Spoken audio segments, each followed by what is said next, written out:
हे दोस्तों, स्वागत है आपका आपके अपने चैनल कॉफी विद विकास पर। जब घर पर बेहतरीन कॉफी बनाने की बात आती है तो एक ऐसा तरीका है जिससे शुरुआत में लोग थोड़ा डरते हैं।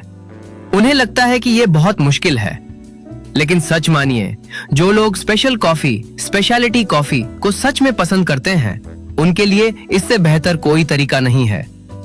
मैं बात कर रहा हूं इस छोटे से गैजेट की, हारियो V60। अक्सर लोग इस पोर ओवर कॉफी को देखकर सोचते हैं कि यार ये तो कोई साइंस एक्सपेरिमेंट है, बहुत झंझट है। एक दो बार कोशिश करते हैं, कॉफी या तो बहुत कड़वी बन जाती है या फिर एकदम खट्टी और पानी जैसी, और फिर वो हार मान जाते हैं। लेकिन आज हम इस सारे झंझट को दूर करेंगे। मैं आपको बिल्कुल आसान शब्दों में स्टेप बाय स्टेप बताऊंगा कि V60 से परफेक्ट कॉफी कैसे बनती है। इस वीडियो के खत्म होने तक आप सिर्फ तरीका नहीं सीखेंगे, बल्कि ये भी समझ जाएंगे कि हर छोटा स्टेप क्यों जरूरी है। तो अपनी पसंदीदा कॉफी बीन्स निकालिए और चलिए शुरू करते हैं। आखिर V60 ही क्यों और क्या क्या सामान चाहिए? सबसे पहले ये समझते हैं कि इसे V60 क्यों कहते हैं। बहुत सिंपल है, इसका शेप अंग्रेजी के V जैसा है और इसके साइड्स का एंगल परफेक्ट 60 डिग्री होता है। इसके अंदर आप ये घुमावदार धारियां, रिब्स देख रहे हैं? ये सिर्फ डिजाइन के लिए नहीं है। ये पेपर फिल्टर को दीवारों से चिपकने से रोकती हैं, जिससे हवा बाहर निकल पाती है और पानी आराम से नीचे बने एक बड़े छेद से नीचे गिरता है। इसी डिजाइन की वजह से V60 पर आपका पूरा कंट्रोल होता है। इससे आपको एक बेहद साफ और बेहतरीन कॉफी मिलती है, जिसमें आपकी कॉफी बीन्स का असली और बारीक स्वाद निखर कर आता है। शुरू करने से पहले देख लेते हैं कि हमें क्या क्या चाहिए। V60 dripper. यह सिरेमिक, प्लास्टिक या ग्लास का हो सकता है। वैसे प्लास्टिक वाला सबसे अच्छा तापमान बनाए रखता है। पेपर फिल्टर, जो खास V60 के लिए आते हैं। कॉफी बीन्स, एकदम ताजी भुनी हुई, मीडियम या लाइट रोस्ट सबसे बढ़िया रहेगी। ग्राइंडर, हमें कॉफी को मीडियम फाइन पीसना है, जैसे टेबल सॉल्ट होता है। स्केल और टाइमर, ताकि हर बार एक जैसा परफेक्ट स्वाद मिले। गोस्नेक केतली, पानी गिराने की रफ्तार को कंट्रोल करने के लिए यह बहुत जरूरी है। पानी, तापमान करीब 92 डिग्री सेल्सियस से 94 डिग्री सेल्सियस होना चाहिए। अगर टेम्परेचर वाली केतली नहीं है तो पानी उबालकर बस 1 मिनट के लिए छोड़ दें।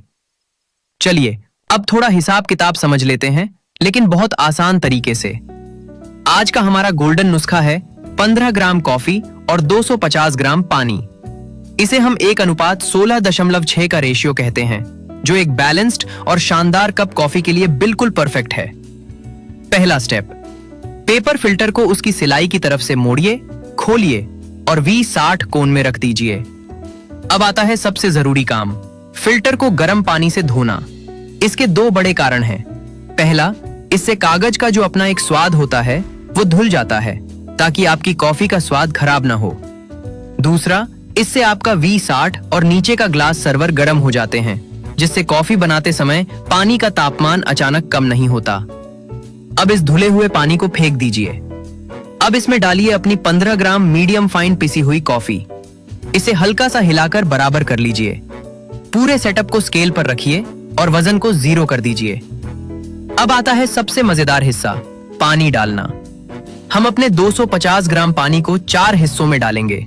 अपना टाइमर चालू कीजिए और चलिए शुरू करते हैं। पहला पोर, कॉफी के ऊपर बिल्कुल आराम से गोल गोल घुमाते हुए 50 ग्राम पानी डालिए। आप देखेंगे कि कॉफी फूलने लगेगी और उसमें से बुलबुले निकलेंगे। इसे ब्लूम कहते हैं। यहां कॉफी के अंदर फंसी हुई कार्बन डाइऑक्साइड गैस बाहर निकल रही होती है। अगर आप इसे 40 से 45 सेकंड का समय नहीं देंगे तो यह गैस कॉफी के अच्छे स्वादों को बाहर नहीं आने देगी। दूसरा पोर, जैसे ही टाइमर 45 सेकंड पर पहुंचे, अगला 70 ग्राम पानी डालिए, जिससे स्केल पर कुल वजन 120 ग्राम हो जाए। पानी को बीच से शुरू करके बाहर की तरफ गोल चक्कर में डालना है। ध्यान रहे, पानी सीधे पेपर फिल्टर पर नहीं गिरना चाहिए, सिर्फ कॉफी के ऊपर गिरे। ये पोर कॉफी के अंदर के बढ़िया, फ्रूटी और ब्राइट स्वादों को निकालता है। तीसरा पोर, बॉडी 1 मिनट 15 सेकंड पर फिर से 70 ग्राम पानी डालिए।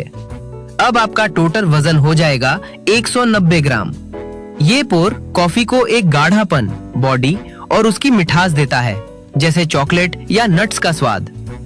चौथा पोर, आखिर में 1 मिनट 45 सेकंड पर बचा हुआ 60 ग्राम पानी डाल दीजिए, जिससे हमारा टोटल वजन पूरा 250 ग्राम हो जाए। जैसे ही आप पानी डालना खत्म करें, पूरे V60 को हाथ में उठाकर धीरे से हवा में 1-2 बार गोल घुमा दीजिए। इससे दीवारों पर चिपकी हुई कॉफी नीचे आ जाएगी और सारा पानी कॉफी के बीच से बिल्कुल बराबर मात्रा में छनकर नीचे जाएगा। जब पानी डालना शुरू किया था, तब से लेकर आखिरी बूंद नीचे गिरने तक का कुल समय 2 मिनट 45 सेकंड से 3 मिनट के बीच होना चाहिए। अगर आपका सारा पानी 2 मिनट से पहले ही नीचे निकल गया, इसका मतलब आपकी कॉफी बहुत मोटी पिसी थी। आपकी कॉफी खट्टी और पानी जैसी लगेगी। और अगर 3.5 मिनट से ज्यादा का समय लग गया और पानी बूंद बूंद करके टपक रहा है, तो कॉफी बहुत बारीक थी। इससे स्वाद कड़वा और भारी हो जाएगा। अगली बार थोड़ा मोटा पीसें। V60 असल में आपके और आपके ग्राइंडर के बीच की एक बातचीत है। अगर आपको ये वीडियो मददगार लगी हो, तो नीचे जो वो सब्सक्राइब का बटन है ना, उसे दबाना मत भूलना। कमें